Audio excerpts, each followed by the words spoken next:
Oh. Anong masasabi mo kay Kiko? Parang inaalas ka niya daw si Boss Rendon. Nawala daw po yung Facebook niya. Sino Kiko? Yung long hair?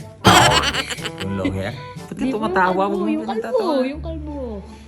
Yung kalbo yung walang buhok? Opo, Yung dating na, kilala ko yan, yung dating na gano'n ni Boss Rendon? Opo, yun. Yung nayupi yun ganito? Ano kasi yan eh? May mga tao talaga na natutuwa sa, 'di ba, demise ng iba, no? Kasi, 'di ba, si Boss Rendon kasi wala siyang pakialam eh. Regardless if merong masaktan, ma-offend, as long as he is, speaking what is right, he is spitting the truth, wala siyang pakialam. Ang kanyang goal is itama yung mindset ng mga Pilipino, bigyan ng tawag dito, tamang perception sa buhay, no? Kasi karamihan sa ating mga Pilipino, 'di ba, ano na tayo eh, complacent na tayo, kontento na tayo bilang isang let's say, magtatapos ako ng pag-aaral para maging isang empleyado. At okay na sila doon. Ngayon, kumbaga, itong mga kagaya ni Rendon Labador, lumalabas ito para mas ma-discover pa ng bawat tao, especially ng mga Pilipino, kung ano talaga yung capacity nila, na hindi lang sila ganun lang, 'di ba?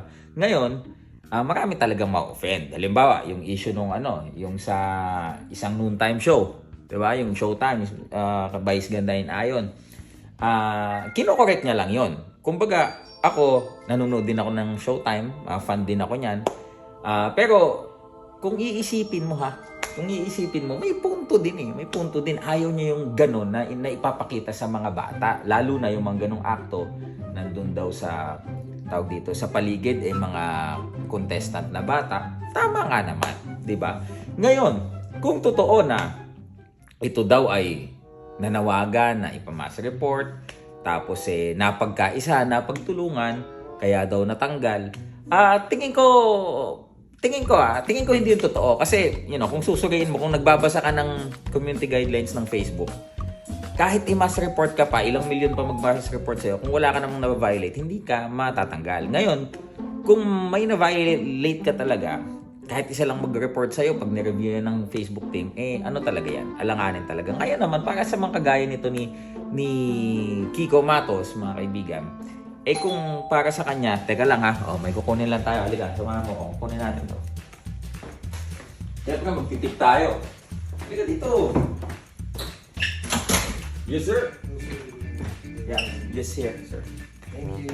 You're welcome. No worries. Your coat matches my hair.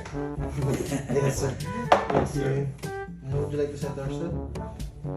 Just charge it in the room and then this is for Thank you so much po. Salamat. Here, sir. Yes, sir. Thank you. Name and signature po. Yes, sir. Thank you so much.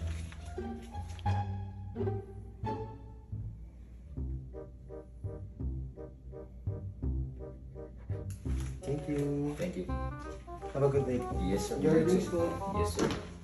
Okay, so as I was saying, no, mga kaibigan, dito tayo, para maganda yung view. Di ba? As I was saying, di ba? Sana nung nga uli yun, nakalimutan ko eh. Di ba? Ito yung mga gaya ni Kiko Matos.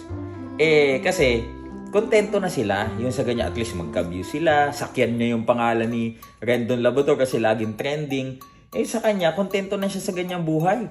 Di ba? Lagi nga niyang tinitika si Rendon Labrador kasi siya, hindi na siya sinasagot ni Boss Rendon kasi may mga levels yan eh. Ngayon, ang kasagutan ni Rendon Labrador yung amo na niya, si Lodi Coco Martin. Ngayon, itong si Kiko, syempre bitter pa din yan eh. Diba? Bitter pa din yan, nasapok eh.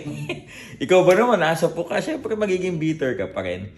Pero itong si Kiko Matos, gusto kong mamit yan talaga para masukat natin kung ano ba talaga yung pinagmamalaki nitong tao na to, di ba? Kung magkakita-kita ba tayo harap-harapan, ganyan pa rin ba magiging tabas ng dila niya?